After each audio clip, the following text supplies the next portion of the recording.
Hello guys, and welcome back to Joe's Ventures. And today we're doing another part of our Jurassic World Evolution 2 mod spotlights. We'll be taking a look at some of the wonderful mods people have been making and use them to compare to their real life fossil counterparts. And today we're going to be carrying on with some remodels, but we've got a cool new species that we'll get to in the end, of course. Some by TLK, we also got some by Furlong returning again, and one by Swiftwaven, which is pretty cool. So we're going to be starting off today with some pterosaurs, because we've got a little bunch of pterosaurs that we get to talk about, which is really cool. So this remake was done by TLK or TKL and Rab. You say that. So just go TKL. We'll call them that. We have got their Dimorphodon.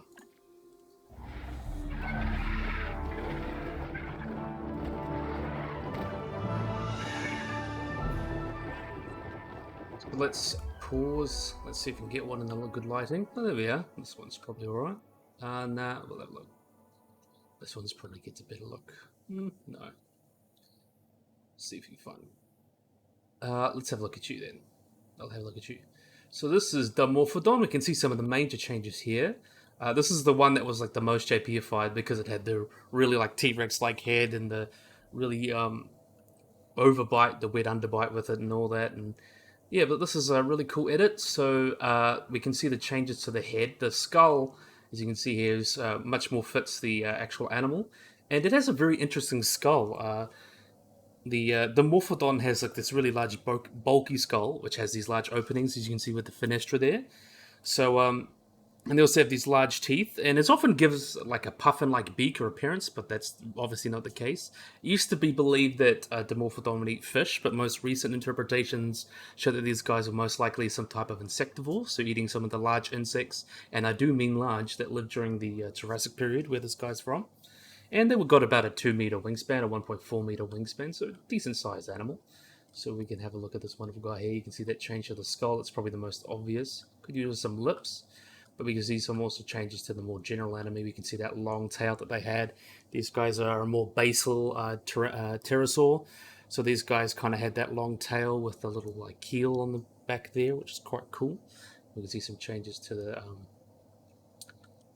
one thing that would have been cool is to add some people like interpret them having like a patagium kind of going through the connecting on the ankles there, but I believe that's neither here nor there. We're going to see some changes to the body there with a little bit more rounded. They've got that big keel there that allows them to have those powerful muscles to allow them to fly. Though these guys were in early form, so they potentially weren't as good as flying as some of the later pterosaurs. Though they're still pretty good, as you can kind of see here. They've got the clear adaptations for it. You see some changes to the wing membrane as well, so it's a lot more flat. Gives you that flying surface. Got a little bit of extended patagium as well. But yeah, other than like the lips and the pycna fibers, the lips is something arguable on this guy because it got such big teeth. But most likely lips and pycna fibers, which is something pretty much all pterosaurs most likely had. This guy's pretty spot on, and I'm definitely a big fan of you. You're definitely a bit of a cutie. It'd be cool to have, because I believe the smaller 2022 variant has pycna fibers and is a more correct size. So it'd be cool to have this applied to that one in the future, hopefully. But yeah, really cool. Nice to see a good remaster or a paleo edit of the Morphodons there. So let them fly off and do their thing. Next up, we have got, this one was also done by TLK. We have got Barbadactylus. Or TKL, I mean.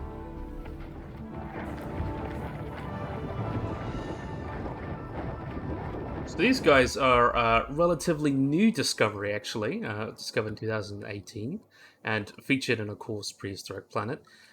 These guys are not that well known. The species Barbadactylus grandis is known from a few dozen specimens, but the type specimen only has like the right femur, the ulna, the humerus. It's complete enough to get a good idea, but really we don't have much about like what the crest looked like, for example.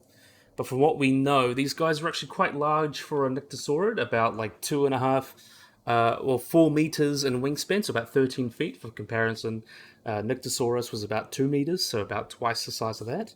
And they had a body mass of about 4 kilograms.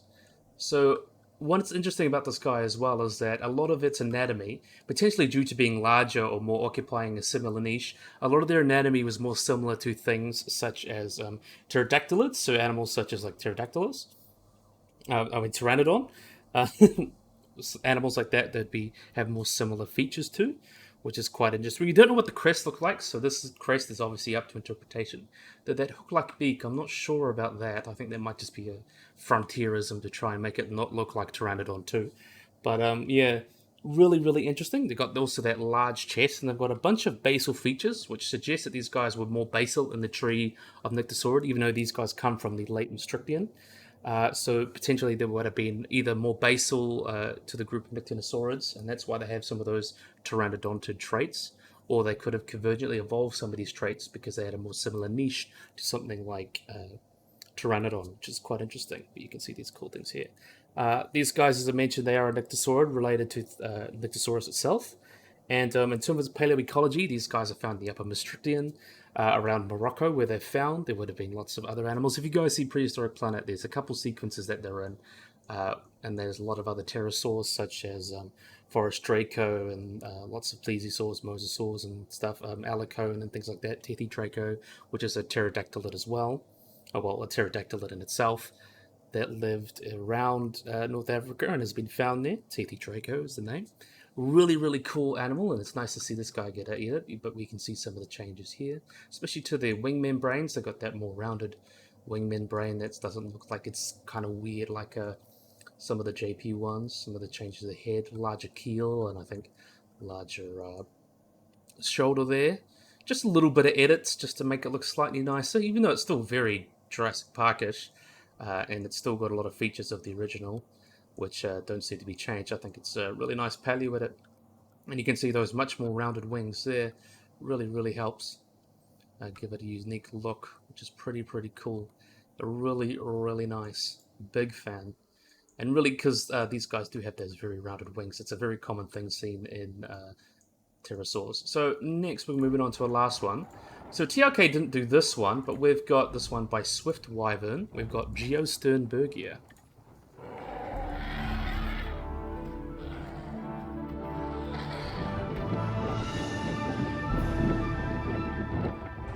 So this is Geosternbergia, as we can see here, also known as kind of Pteranodon sternbergi, one of those relatives of Pteranodon. This is a Pteranodonted as well. But we can see some of the changes here, especially to the face. They've got the slightly upcurved beak, as you're going to see there. That's very characteristic of Pteranodon and its relatives. And it's quite a large animal as well. They got between 5 and 7 meters, so quite big. We can also see some of the changes there to the head there, upturned beak, the crest. This is most likely a male. We have a lot of specimens from like certain types of pteranodons, so we can kind of tell which is kind of a male and female, or it's hypothesized to be male and female. So this is most likely the crest of a male, which has this big crest that's potentially for social or sexual displays, which is quite interesting. We can also see some other changes here. Oh, one thing I forgot to mention about the Nyctosaurus, does it have its claws? Let's see if I can find the Nyctosaurus. Oh, that's those guys there. Just a little turnaround because I completely forgot to mention it. Nyctosaurids, as you're going to see here, they do not have fingers, but these guys have their fingers. So anyway, they shouldn't have those fingers. But anyway, we'll go back to Geosternbergia. You can see the wonderful big head and the upturn. A little bit of a gular pouch as well by the looks of it. There's another Barbadactylus. Let's see if we can find the one here. There we are. Really, really cool. Big fan of these guys. You can see some of the changes to the wing membrane. Much more rounded. Kind of similar to the Geostern. Oh, not that's Geosternbergia. The Barbadactylus is a little bit more rounded. These guys are much more rounded wing membrane. Other than missing pycnofibers, of course, these guys are actually pretty spot on, and maybe even join that to its ankles. That would potentially be helpful. The wing membrane typically would join to the ankles on these guys, I believe. Although that's kind of potentially interpretation, things like that. But yeah, really, really nice. Big, big fan of these guys. Swift Wyvern really did a wonderful job, and I think they also changed some of the patterns as well. I really like the patterns on the head there, the head crest. I think it looks really, really nice. I'm definitely a big fan of that. I do enjoy that. So yeah, nice to see all these pterosaurs getting some love. Just got to remove those fingers off the Nyctosaurus because although potentially since it's more basal, could potentially have a finger or two. But yeah, that's very interesting. Cool. Nice to see these guys get some love. I love pterosaurs. They're such cool animals. So we got all our pterosaurs done. We're going to be moving on to another remake by TKL, or however you say that. TKL, we've got a remake of their Ankylosaurus.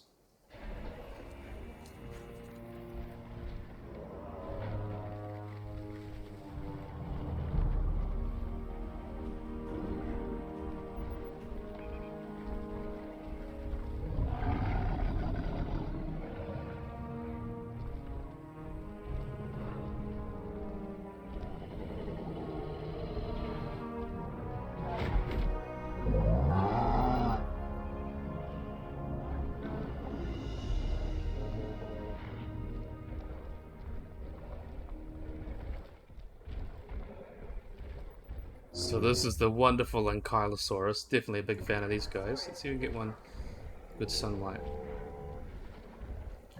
We'll have a look at this one since he's kind of straight. But we can see here the anatomy's been changed a lot because the Ankylosaurus for Jurassic World is actually not that good in terms of accuracy, but we can see some of the skull changes. They've got this really interesting look to them.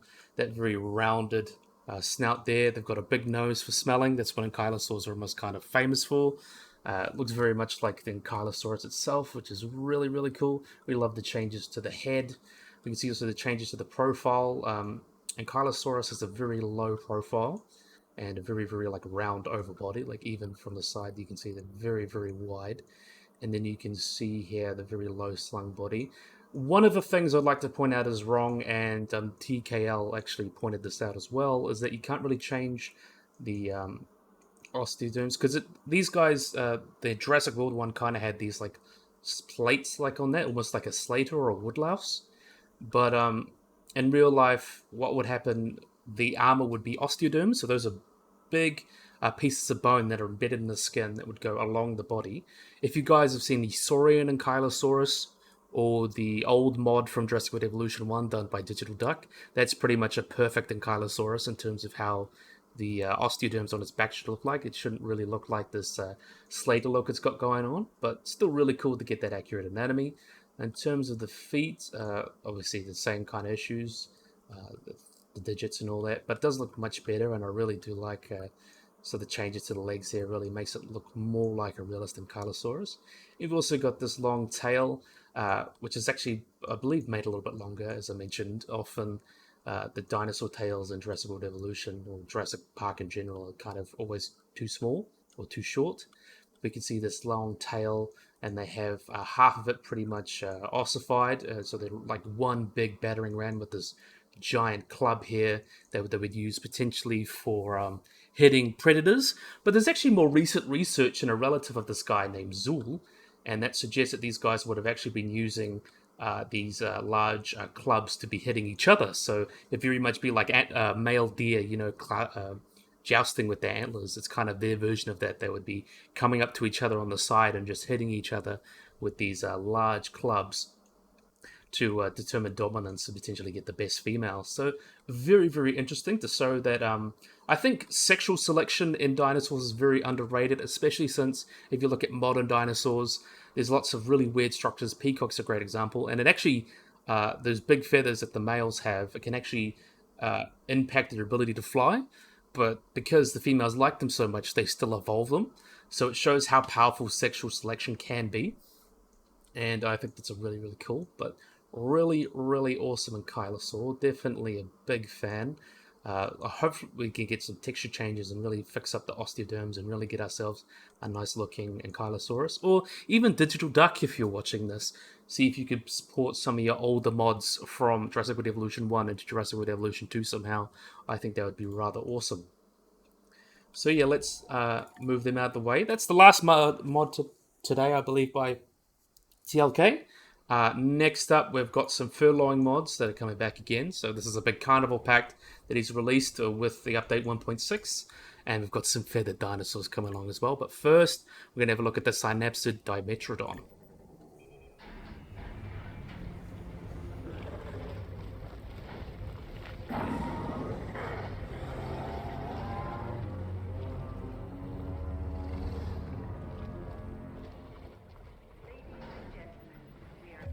So let's have a look at one of you guys. Let's see if you can get a good posy for me. Oh, we'll have a look at you since you're just out of the sand there. But we can see here's a wonderful Dimetrodon. Some changes here. Especially changes to the skull. The original one was pretty much just a T-Rex on a Dimetrodon. But we can see some of the changes to the skull here. That's kind of the most obvious. They've also got Dimetrodon, which means two types of teeth. They had almost like canines and incisors, and would have been, since they're synapsids and more closely related to us and they are dinosaurs, they do have those different types of teeth. But they're, as you can see, covered up by the lips, which is pretty awesome. And you can see that round shape of the skull there. And they got that one hole at the back there, which is synapsid, which means one. So they've got that one hole. Diapsids have two holes, and that includes dinosaurs, pterosaurs, lizards, crocodiles. Basically, those kind of animals are diapsids, and turtles as well, which is pretty cool. And we can see some of the changes to the body here. It's a little bit of a tummy tuck. These guys potentially had that quite long body, as you can kind of see there. And see some changes to the sail in the back there. Depends on the species. There's lots of different species of Dimetrodon described with varying degrees of potentially validity. But you can see this is based, I believe, on either Grandis or probably one of those largest popular species with better specimens. And we see it quite round there. There was a craze where potentially that these some of the spines would have been partially exposed and it would almost create like a sailback look, like going through there. But that's believed to be potentially pathology or an injury. So whether it's true or not, we really don't know. But overall, I would rate this guy okay. Most of the changes that we probably want to make can't really have it on here because of the rig. Because they're more synapsid-like, it's very possible these guys would have had much more of a high walk rather than this incredibly splayed-out walk that's depicted here. Would have been a little more upright, much more something like a crocodile when they do a high walk, or an alligator. Something more like that, but all the time instead of doing like that. So they would have been a little bit more better at running around on land and giving them a little bit of advantage since these guys were predators preying on other synapsids that lived during the middle to early Permian. But also, this tail's quite long, it's dragging. Most of the specimens that we have of Dimetrodon had a much shorter tail, and they would have been much more upright, almost like a high walking crocodile without the long tail. So that's obviously something you need to change the animations for, but that's something that's I just wanted to put in mind to compare to the real life animal. So a little bit high walking, none of this real sprawled stuff. A little bit of a keep his head held high and all that, but I really do love how this guy looks. Also, in terms of skin, it's not very likely that this guy would have the almost this osteoderm look. From what we know from other synapsids, it's very likely that they would have been either smooth skin with some maybe belly scales, things like that, some small scales or smooth skin. Though potentially hair, because there is hair-like structures found in the coprolites of animals from the Permian. So it's very possible that hair could have been a thing in the Permian, and these guys could have been hairy. But it's kind of the same with feathers, as whether it's ancestral to all mammals and synapsids or it convergently evolved. It's the same kind of deal. But it's very possible that Dimetrodon could have had hair, which is quite interesting. But yeah, we'll let these guys walk off and do their thing. So next up, another one by Furlong, which I'm really excited to show off. Now let's just let them run off and do their thing. Don't run in front of that because I want to show you. You're going to run in front of it, aren't you? But yeah, really cool. Dimetrodon really gives you a new look. I really like seeing the proper skull and all that, but a high walk would have been nice. But anyway, we got everyone's favorite big bad blind creature from Dominion. We've got Therizinosaurus.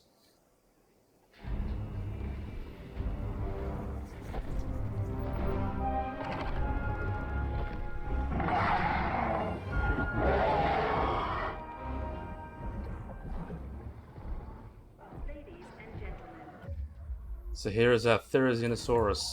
Let's have a look at you. So we can see some of the major changes here. It doesn't have quite the boxy skull, which I do kind of miss. I kind of like the boxy skull. We actually have an undescribed skull from Therizinosaurus. I haven't seen any pictures of it, but it shows that it might be actually pretty weird compared to other Therizinosaurs, because most reconstructions of Therizinosaurs are based off more complete ones, such as Northern things like that. But a boxy-ish skull is kind of a cool concept, and I like that it's kind of kept here still. You can see with the beak there and the longer snout there. So these guys were most likely high browsers, so very similar niche to things like giraffes today. They would have, or even giant pandas is a good comparison. They would have been grazing and browsing and things like that. So you can see also the neck's been made quite a bit longer.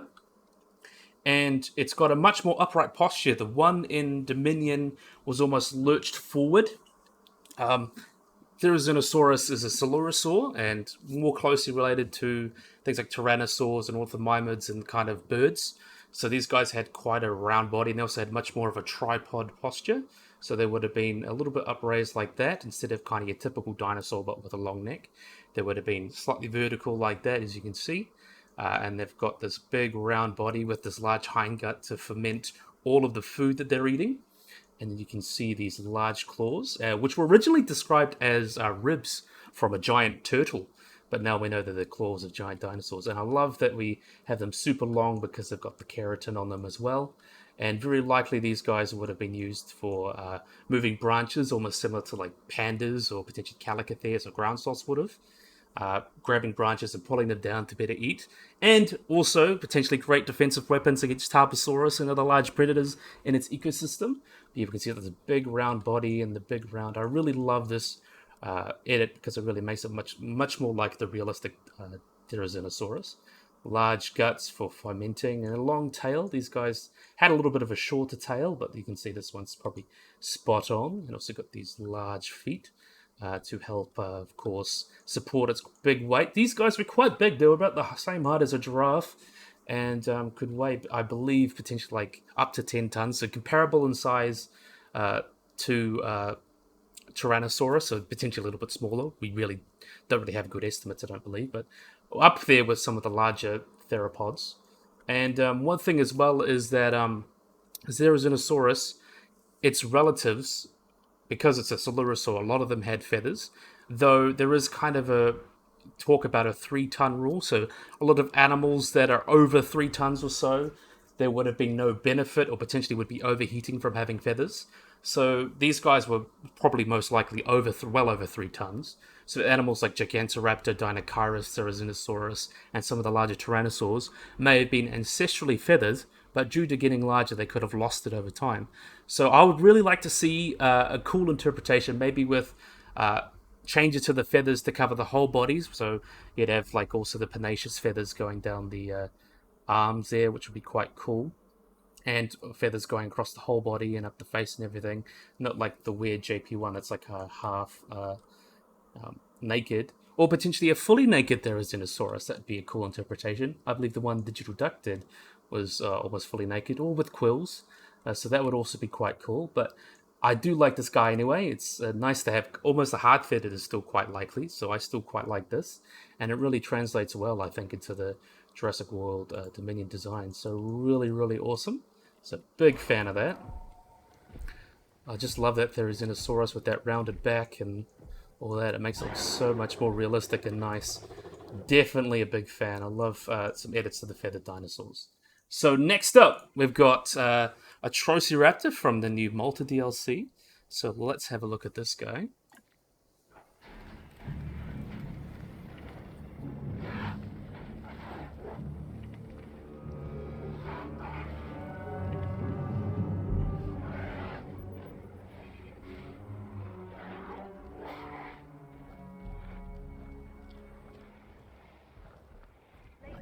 I didn't have the fortune, of course, as you can see, by getting any of the movie skins, but they see the nice frontier skins regardless. So a Pterosaur is a dromaeosaur known from the late Cretaceous of Canada, another Maastrichtian, with one specimen known, but it's actually not known from much. It's really only known from a part of the upper and lower jaw, so it's known from both dentaries, premaxilla, and a right maxilla. So it's not really known from much, but also known from teeth and a few other fragments. And it has relatively straight teeth, but that emerge at the socket. And they've lived in the formation of the Horseshoe Canyon, which is famous for having all sorts of different animals, such as like Albertosaurus and Maiasauri, I believe, and some animals like that.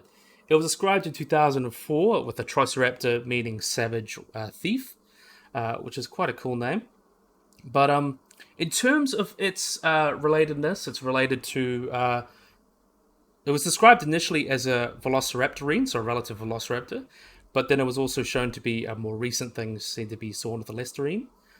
So these guys would have been relatives of things like Archaeoraptor, which is from the Lake Mistrictine as well, from the horse Archaeoraptor, from Hell Creek as well, if you guys see, sorry. They're believed to be kind of a velociraptorine or something like Therizinosaurus that we don't really know too much what they look like.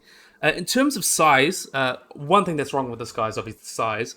A Troodon was believed to be about the same size as Velociraptor, about 2 meters long and about 15 kilograms.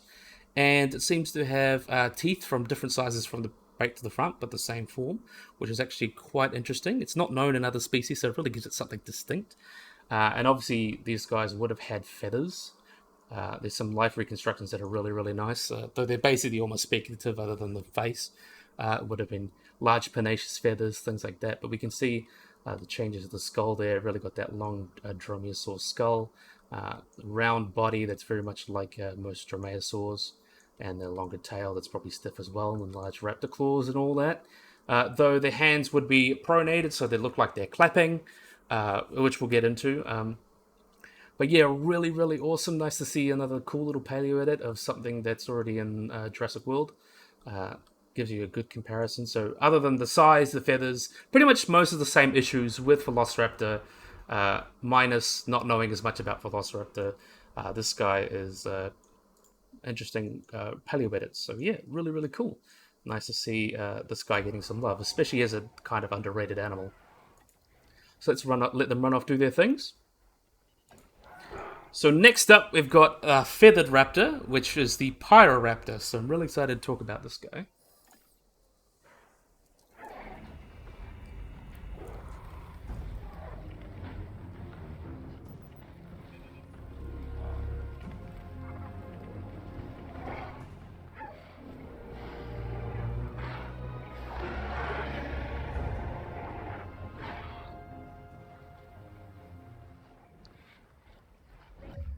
So you can obviously see some of the bigger changes here. We'll have a look at this one over here since he's posing very nicely for us.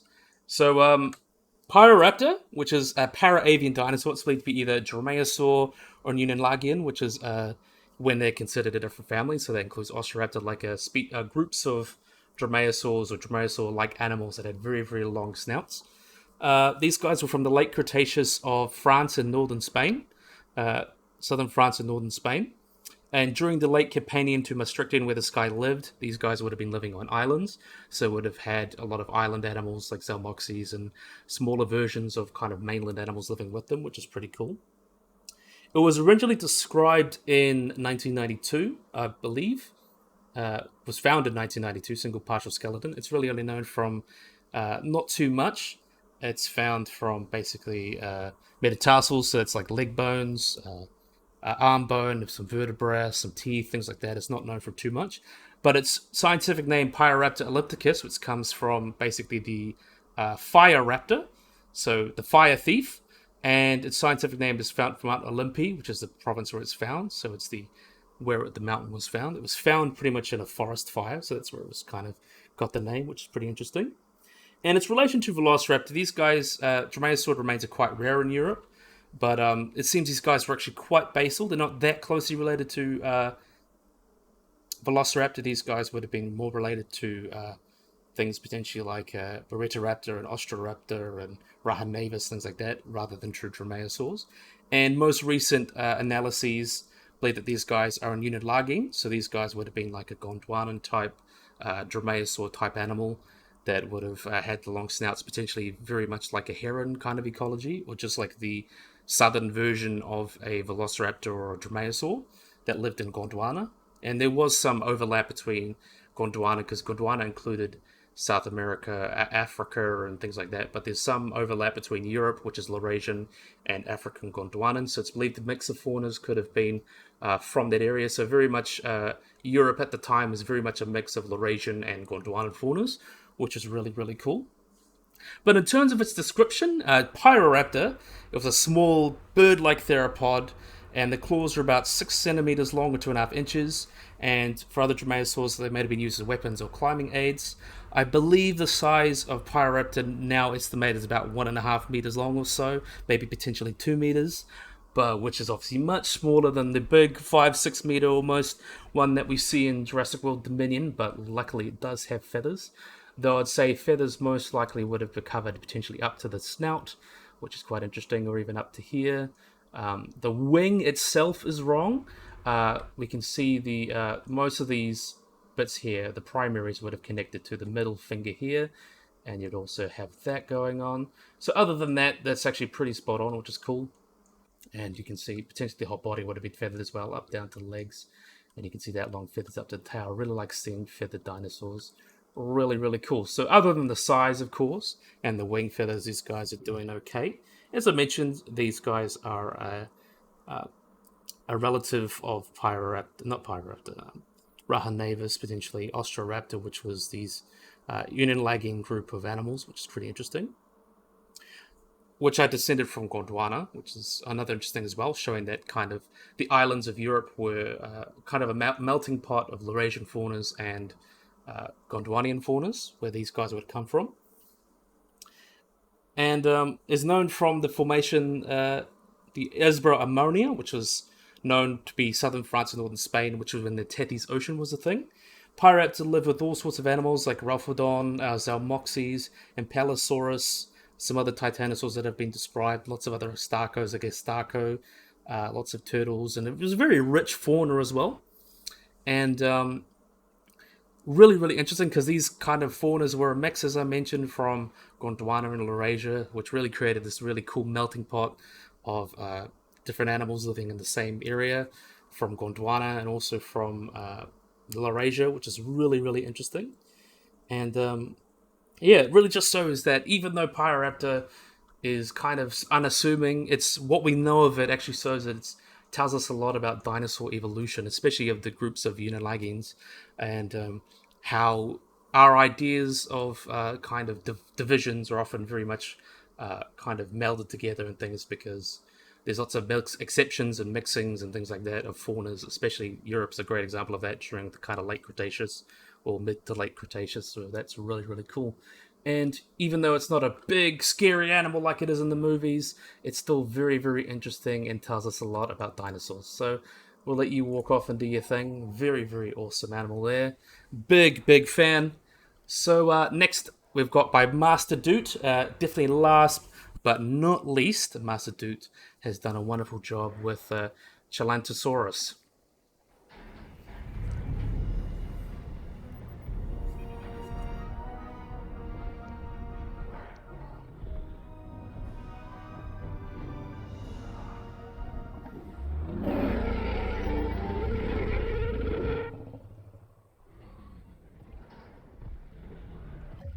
So let's have a look at these wonderful guys. Let's have a look at you.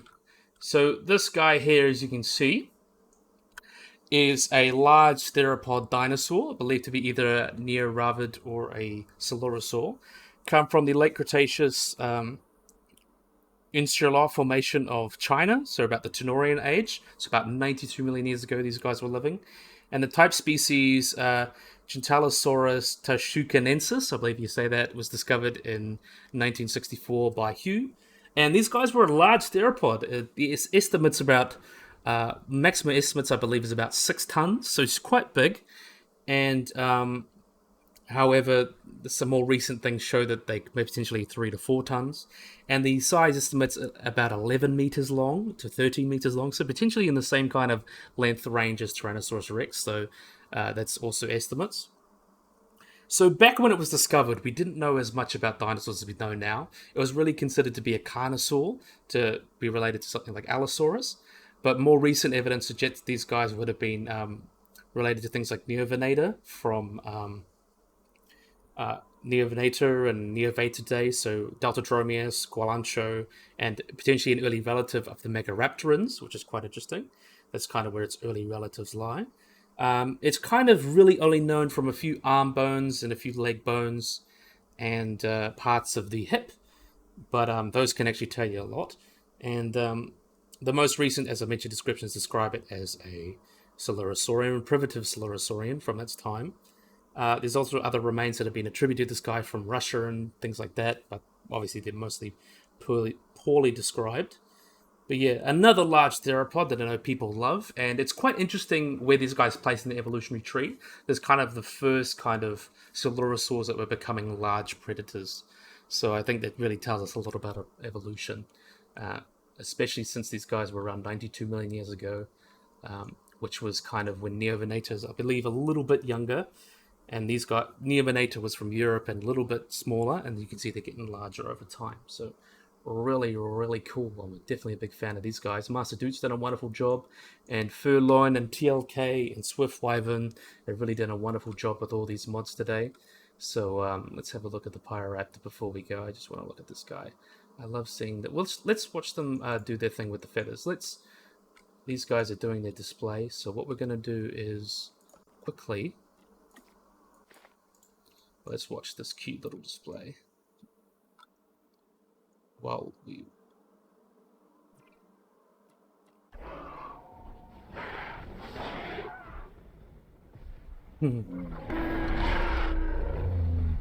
I just love seeing feathered dinosaurs. It's so awesome. But yeah, I think this will be a great place to end today. So I really, really, really hope you guys have enjoyed this video. I hope you guys like and subscribe. Always remember to hit the little bell icon to get notified if I upload anything. So yeah, hope you guys enjoyed this video. Hope you guys like and subscribe, and bye-bye.